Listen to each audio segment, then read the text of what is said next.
More than 150 Indiana State University women may be the victim of a rape or an attempted rape this school year. That is according to a nationwide study. But in 2009, only 2 assaults were reported to the ISU Department of Public Safety. In a special 2-part series report, News 10's investigative reporter Dan Klein takes an in-depth look at the safety of students on campus. Dan?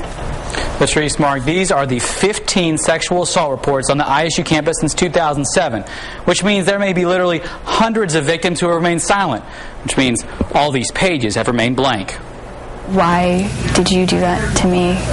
Why would you hurt someone like that? It's a crime that gripped the Indiana State University campus a few months ago. A student claiming she was raped by a stranger in her dorm room. Whoever I pass on campus or wherever, I feel like they could attack me too.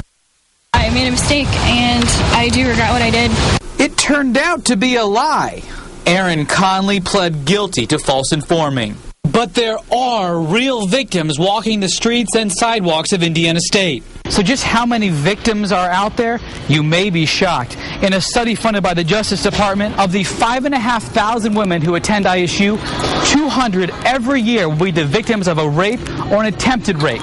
That's the same amount as to fill this entire section of the Holman Center behind me. I thought it was something that was important to do. ISU graduate student Gwen is not one of the hidden statistics.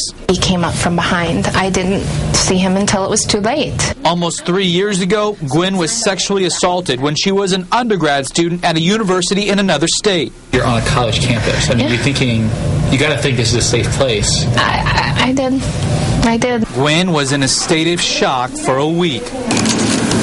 Other side effects have been longer lasting. She still gets nervous sometimes walking by herself at night on campus. She sought out the help and support of her friends and a counselor, and she pressed charges against her attacker. I wonder how those people who don't report it feel, because, I mean, I've reported it and I still feel lonely. I can't imagine it. Not reporting. Just a few months ago, she found out her attacker had been released from parole, serving just 3 months in jail. Heartbreaking. It was heartbreaking to